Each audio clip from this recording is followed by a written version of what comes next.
بسم اللہ والحمدللہ والصلاۃ والسلام علی رسول اللہ۔ وقت برباد کرنے والوں کو وقت برباد کر کے چھوڑے گا۔ اگر میں سوال کروں کہ دنیا کی سب سے قیمتی چیز کیا ہے تو ممکن ہے کہ کئی طرح کے جواب ملے۔ کسی کے نزدیک پیسہ سب سے قیمتی شے ہے، تو کسی کے نزدیک گولڈ، تو کسی کے نزدیک پراپرٹی، تو کسی کے نزدیک کچھ۔ But actually the most precious thing in the world it's time.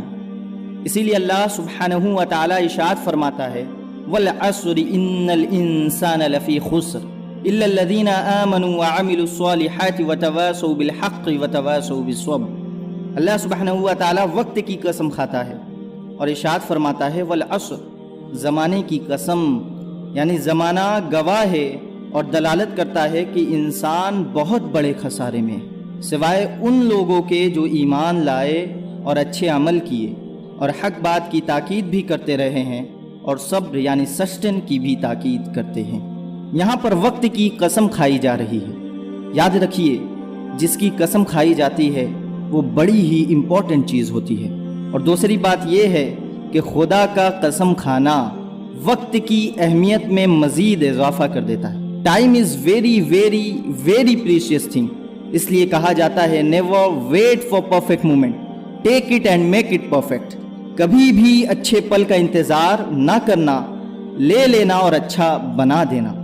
دوستو، وقت سب سے قیمتی دولت ہے اور زمانہ اور اس کی پوری تاریخ گواہ ہے کہ جو انسان اپنے اوقات فضولیات میں گواتا ہے اور اپنی ایمانی اور اخلاقی قدروں کو گرا رہا ہوتا ہے وہ بہت ہی بڑے خسارے میں ہے کہ اپنی متاع زندگی برباد کر رہا ہے، اور یہ اتنا بڑا نقصان اور خسارہ ہے جس کا اندازہ نہیں لگایا جا سکتا۔ اور یاد رکھیے، جب انسان مرتا ہے نا تو سب سے پہلے جس چیز کی خواہش کرتا ہے وہ ہے وقت۔ قرآن کریم میں اس کا بھی نقشہ کھینچا گیا ہے۔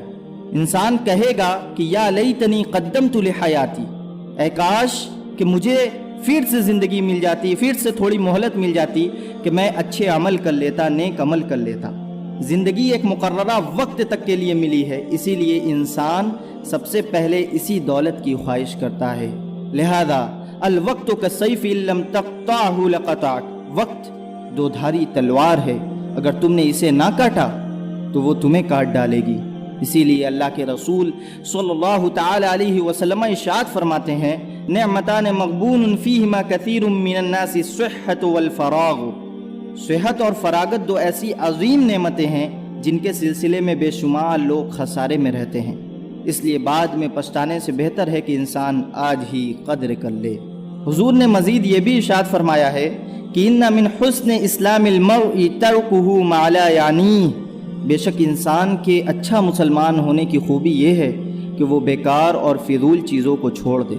But nowadays people are wasting their time on Netflix, YouTube, Facebook, Instagram and many more social media platforms. They even can't realize that how much time they have wasted. If we talk about our ancestor Sultan Muhammad al-Fatih, who conquered Qustantunia at the age of 21st year, and you know he was a Hafiz, completed Hifz at the age of 8, and he can speak 8 languages fluently. And he was so passionate for the ilm and love for the scholars, and he was most modern in every field at that time.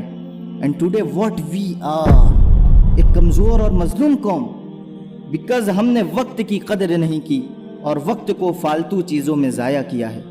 دوسروں پر تنقید کے بجائے خود کا محاسبہ کیا ہوتا تو زیادہ بہتر ہوتا۔ And if you talk about our youth, they just taking mobile for doing a single message and get busy for 1-2 hours for texting on unnecessary topic with their friends. Oh Muslim Ummah, where we are going? In which direction? Oh brother and sister, we are on a wrong way. We see our brothers on the corner of a street, in restaurant on daily basis for just passing their time. Hindustan میں مسلم minorities میں ہیں، اقلیت میں ہیں، اور مسلم ایریے میں اگر آپ چلے جائیں تو گلی چوراہوں اور چائے کے ہوٹلوں میں میلے کی طرح رش نظر آئے گا۔ وہیں جو میجورٹی یعنی اکثریت میں ہیں ان کے ایریے میں چلے جائیں، کوئی اس طرح ٹائم پاس کرتا ہوا نظر نہیں آئے گا as like a youth, because انہیں ٹائم کی قدر ہے، ان کا گول اور مقصد سیٹ ہے لیکن ہمارے یہاں کی یوتھ بے مقصد زندگی گزار رہی ہے۔ جس قوم کو اس کے دین نے 1450 سال پہلے بتا دیا کہ how to save time, utilize time and manage time, اس پہ جس قدر زور اور امفسائز اور تعلیمات فرمائی اسلام نے، شاید ہی کسی دین نے اتنا ایڈوانس رہنے کو کہا ہو۔ اس کے بعد بھی شکوہ اور گلہ ہے کہ اسلام بیکورڈ ہے۔ واللہ دیر از نو ٹائم اسپیئر فار مسلم۔ جس قوم نے وقت کی قدر نہیں کی، وقت نے ان کی قدر نہیں کی۔ ایک ہمارے اکابرین تھے جو ایک آدھ منٹ کو بھی سیو کرنے کی کوشش کرتے تھے۔ حضرت مولانا عبدالحی فرنگی محلی کا جو اسٹڈی روم تھا نا، اس کے 3 دروازے تھے۔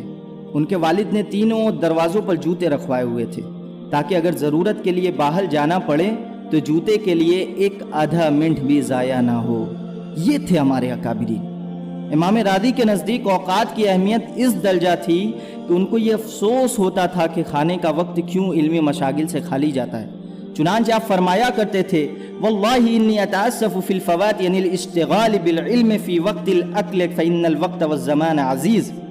خدا کی قسم مجھ کو کھانے کے وقت علمی مشاغل کے چھوٹ جانے پر افسوس ہوتا ہے، کیونکہ وقت متاع عزیز ہے۔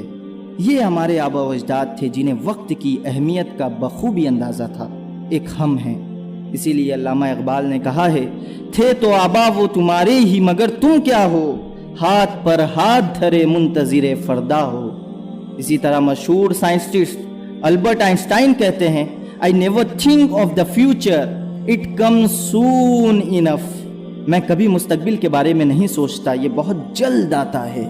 اسی لیے شاعر نے کہا ہے، صدا عیش دوراں دکھاتا نہیں، گیا وقت پھر ہاتھ آتا نہیں۔